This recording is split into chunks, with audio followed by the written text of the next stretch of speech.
Good morning. It's like 5:45. I'm Christine Grace. I'm the founder and owner of Everyday Rustics. Everyday Rustics started in my home. This is the last pieces of the beginning of Everyday Rustics. We spent several hours cleaning out the old studio, sanitizing it, and prepping it for our K-pop masks.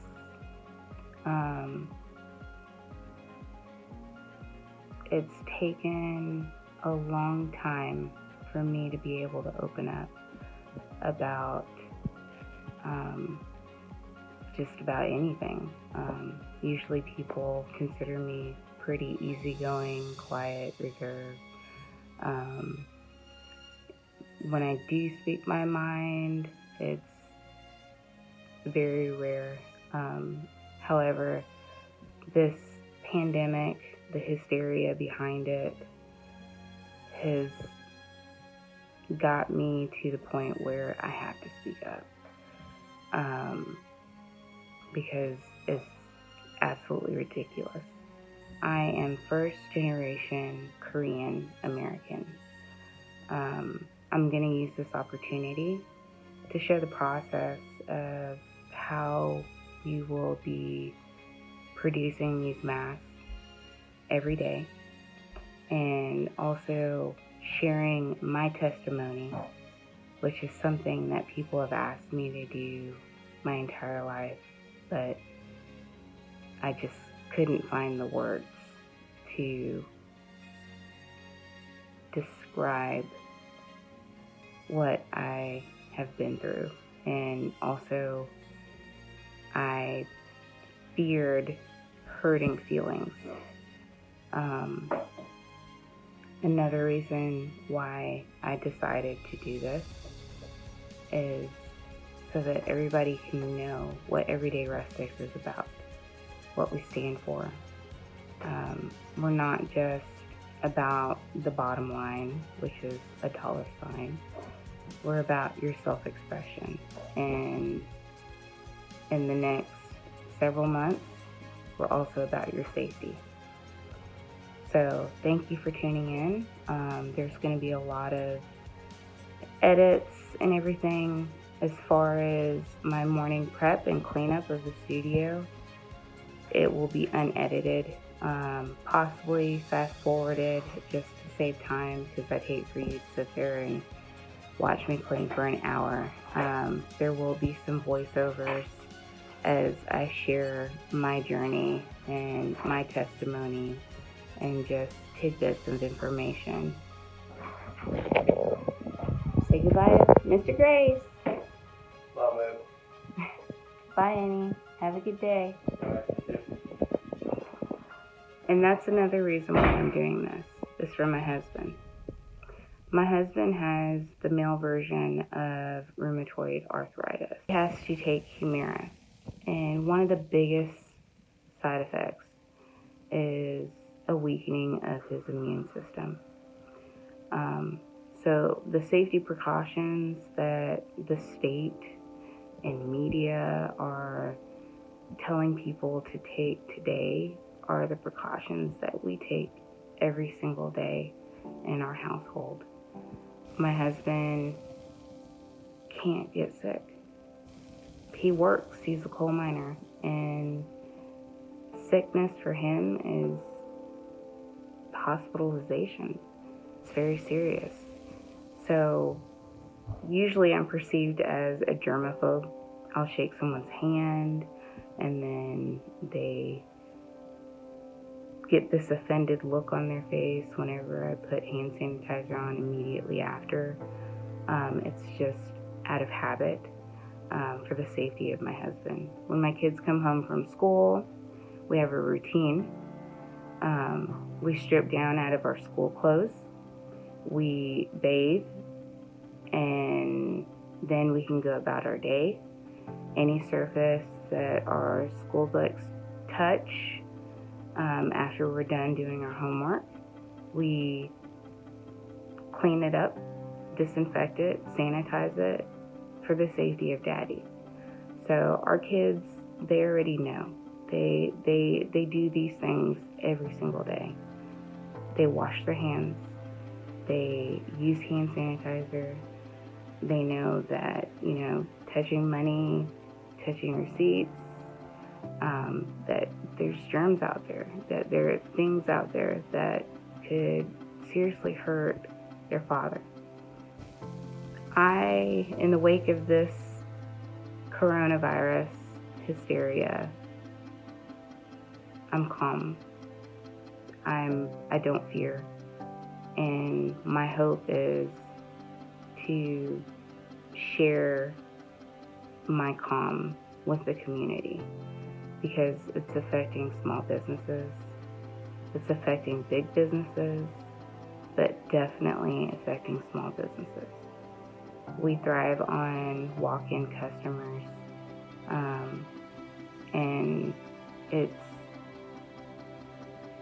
horrible that people are afraid to leave their homes. And I'm hoping that by doing this, by showing you guys the inside of my life and sharing my day-to-day life and testimony, that it can quell that fear, that you'll feel safe going out, that you will know how to safeguard yourself and your family against the coronavirus. And something that's glossed over before I move on to my daily cleaning of the old studio is that the coronavirus, it's been stated several times that the coronavirus is much like the influenza virus. It affects your upper respiratory, and the underlying fatal effect, as if however you want to put it, is damage to your lungs, the possibility of pneumonia. And there's so many ways that you can safeguard yourself, and if you do have the virus, there are ways that you can safeguard others. And so it's not just dependent on those who are not affected, it's dependent on those who are affected. So hopefully we can clear all this up and we can live our lives again and do it the smart way. Basically, government officials have grounded us.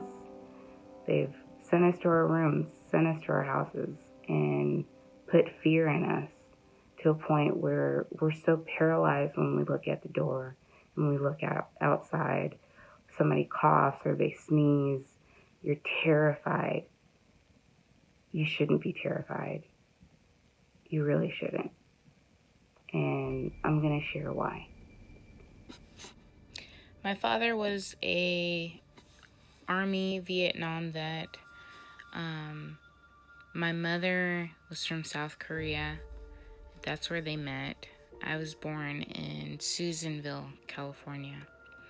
Throughout my life, I traveled to Asia, specifically to Korea, to see my family. And in Korea, masks are acceptable. They're not socially taboo. You're not looked down upon for wearing them. Many people wear them out of respect for other people's health. And so, when you're looking at images in the media of Asia and how they're handling this virus or any virus, you see several people with masks on. And it's to help stop it. life goes on in Asia. It doesn't stop. Children still go to school. Businesses still thrive. The economy still goes. It doesn't shut down because of a virus, because of illness. They just keep living. I was separated from my mother. We were in Korea, and my father had beaten her so badly she was hospitalized, and while she was hospitalized, he left with the children, us, me, my younger brother, and my older siblings. It's part of my PTSD. I do struggle with PTSD, with night terrors. And as you can see in the video, my constant companion, my cat that is indoor, she stays by my side. She never leaves my side. I adopted her originally for my daughter. She asked for a cat for her birthday, and we found out shortly after bringing her home that she is incredible at detecting episodes and soothing night terrors and symptoms of PTSD. So she ultimately became my guardian. Her name is Halle Berry, by the way. She's a tuxedo cat. She looks like she's wearing a mask. And she was originally called Bandit, but people confused her with a male cat. So I renamed her Halle Berry after the greatest Catwoman ever. So there we go. There's Halle Berry watching me clean. Now I'm using bleach on the floors. Clorox bleach. The chlorine bleach is the only way to really disinfect the flooring. We have UV lighting in our air duct system that was installed. The UV light kills viruses, airborne viruses, and bacteria that goes through our central air. It's constantly on, and it's, one of the precautions that we have taken. It came with our rain soft system. Now, after I bleach mop, you can see me mopping again with a steam mop. So another way to sterilize and to sanitize is with heat.